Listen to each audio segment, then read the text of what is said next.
देखिए माँ जी, वो पड़ोस की लूटन मौसी है ना, उनकी बेटा बहू उन्हें गोवा ले जा रहे हैं। अरे क्या बात कर रही है बहू? उसके तो ना मुंह में दांत है ना सर पर बाल। क्या करेगी गोवा जाकर? अपनी अपनी किस्मत है माँ जी। लूटन मौसी मरने जो वाली है। हैं? अरे बहू, ये कैसा मरना हुआ जो पहले से ही पता है और ऊपर से गोवा भी घूमने जा रही है? बोला ना माँ जी, ये अपनी अपनी किस्मत है। बात हुई थी मेरी लूटन मौसी की बहू से, बोल रही थी कि चलो दवाई में जो पैसा लगेगा वो गोवा में लगा देते हैं। सास को बहू की बात से पता नहीं क्यों नफरत की बदबू आ रही थी, लेकिन वो कुछ नहीं कहती और कमरे में जाकर लेट जाती है। क्या बात है, लूटन के तो मजे ही मजे है। वैसे आइडिया बुरा नहीं है, थोड़े से पैसे लगाओ और सीधा गोवा की सैर। मैं भी चलती हूँ गोवा। अगले रोज सास तय वक्त पर उठती नहीं। अरे देखो जी, माँ जी अब तक उठी नहीं। आज दूध वाले से दूध और काम वाले के लिए दरवाजा मैंने ही खोला है। अब कम से कम माँ जी का ये तो सुख है कि सुबह जल्दी उठना नहीं पड़ता। अरे बड़ी अजीब हो तुम। मेरी माँ सुबह से उठी नहीं है और तुम्हें चिंता दूध और काम वाली की है। अरे तुम्हें चिंता है ना, तो जाओ जाकर देखो क्या हो गया। वैसे मेरी किस्मत कहाँ लूटन मौसी की बहू जैसी। बेटे को माँ की चिंता होती है। वो सोचता है कि कहीं माँ की सांसें तो नहीं रुक गई और हमें पता ही नहीं चला। बेटा माँ के कमरे में जाता है और वहाँ जाकर, माँ क्या हो गया है तुम्हें? बेटा, लग नहीं रहा कि अब मैं बचूंगी। लल्लन डॉक्टर के पास ले चले। अरे कैसी बात कर रही है माँ? तेरी तबीयत सीरियस है और मैं तुझे लल्लन झोला छाप डॉक्टर के पास ले जाऊं? ना ना ना। अरे तो कहाँ ले जाएगा बता दे। वहाँ एडवांस दे दिया है मैंने, वो क्या कहते हैं, गूगल पे से। हैं? तूने क्यों पैसे दिए माँ? तुझे पता था क्या कि तू बीमार होने वाली है? सास को लगता है कि कहीं चोरी पकड़ी तो नहीं गई। वो हड़बड़ा जाती है और उसे पसीने निकलने लगते हैं। अरे माँ क्या हो गया? सर्दी में भी पसीने? लगता है तेरी तबीयत ज्यादा ही खराब है और लल्लन डॉक्टर पास ही में है। चल उसी को दिखा देता हूँ। माँ को लेकर बेटा डॉक्टर के पास जाता है, जहाँ माँ ने पहले ही पैसे देकर सेटिंग कर रखी थी। डॉक्टर के क्लिनिक में जाते ही डॉक्टर की ओवर एक्टिंग की दुकान खुल जाती है। हाय राम माँ जी, हे भगवान, अब तो कुछ नहीं हो सकता। ये तो मरने वाली है बेटा। हैं? ओए डॉक्टर है इसलिए इज्जत से बात करूंगा, नहीं तो मेरी माँ को देखे बिना ये बकवास करने के लिए तेरे मुंह में घूसा मार देता। अरे ना ना बेटा, ऐसे मत बोल। वो डॉक्टर है, उसे वो दिख जाता है जो किसी को नहीं दिखता। हाँ माँ, शायद तू ठीक बोल रही है। डॉक्टर क्या दिखा आपको? हमारे डॉक्टर जी, जिन्होंने पहले से ही माँ से बोलने के पैसे ले रखे थे। यमराज, काला भैंस, वो तुम्हारी माँ को ले जा रहा है। ले जाओ इन्हें। यार माँ, ये डॉक्टर ही या तांत्रिक, क्या क्या बोला जा रहा है? अरे बेटा, वो डॉक्टर है, उसे वो दिखता है जो किसी को नहीं दिखता। इनकी हर इच्छा पूरी करो, क्योंकि यम नहीं चाहते कि इनकी कोई भी इच्छा को अधूरी रखा जाए।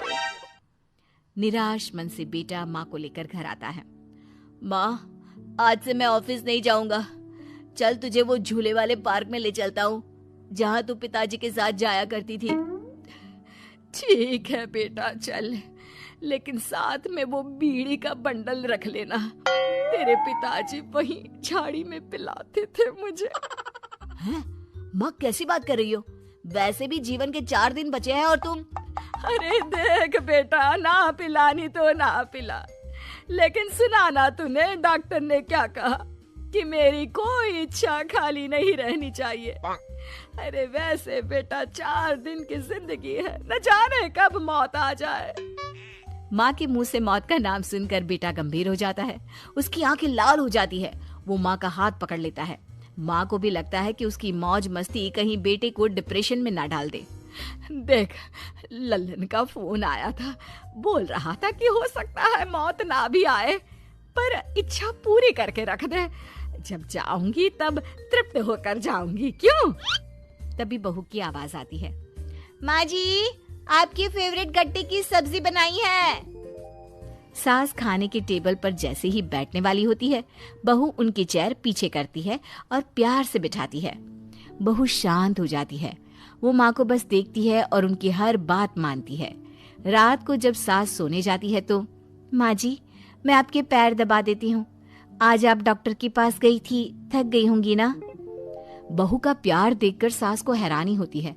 वो समझ नहीं पाती कि जो बहू उनके मरने को अपना भाग्य बताती थी, वो आज जब सास मरने वाली है तो दुखी क्यों हो रही है। क्या सोच रही है माँ जी? यही ना कि मैं ऐसा क्यों कर रही हूँ। माँ जी मैंने आपको हमेशा अपनी माँ माना है। माना आपसे नाराज होती थी, परेशान होती थी, आपकी बातें चुभती थी, लेकिन यकीन माने प्यार बहुत है आपसे मुझे। सास बहू को गले लगा लेती है। अरे तू क्यों मोह में डाल रही है? आज नहीं तो कल मुझे मरना ही है ना। बहू रोने लगती है और वहां से चली जाती है। अब तो सास आए दिन कोई ना कोई डिमांड करती जिसे बच्चे पूरा करते। मुझे ना वृंदावन जाना है, कृष्ण की नगरी देखने। जी माँ जी हम आपको लेकर चलेंगे। माँ मैं कल ऑफिस से छुट्टी ले लेता हूँ। बेटा अब आए दिन छुट्टी लेता और माँ को घुमाता फिराता। एक दिन बॉस कहते हैं, रमन क्या बात है, मैं देख रहा हूँ पिछले 1 महीने से तुम ना काम करते हो ना दाम, बस सारा दिन इमोशनल से बैठे रहते हो। ऐसे में तो कंपनी तुमको और नहीं रख पाएगी। मैं खुद ही नौकरी छोड़ने की सोच रहा था बॉस। वो क्या है कि माँ का आज नहीं तो कल कभी भी देहांत हो सकता है। इतना कीमती समय मुझे तो पल पल उनके साथ रहना होगा। पता नहीं कब वो मुझे छोड़कर चली जाए। और बेटा नौकरी छोड़ देता है। माँ मैंने नौकरी छोड़ दी है, आज से मैं तेरे पास रहूंगा। माँ जी मैंने भी बच्चों का नाम स्कूल से कटवा दिया है, अब हम सब आपके पास ही रहेंगे और आपकी सारी इच्छा पूरी करेंगे। अब सास को लगता है ये तो कुछ ज्यादा ही हो गया।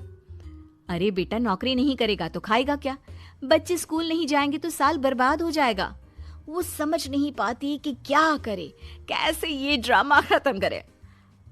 बेटा बहू तुम लोगों से एक बात करनी थी। देखो मैं ना बहुत शर्मिंदा हूँ, मैंने झूठ बोला था, मुझे कुछ नहीं हुआ है। वो तो ये बोलकर सास सारी बात घर वालों को बता देती है। ओ माँ सच्ची? हे भगवान मैं जानता था माँ को कुछ नहीं होगा।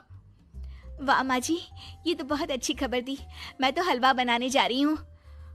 तुम लोग मुझसे नाराज नहीं हो?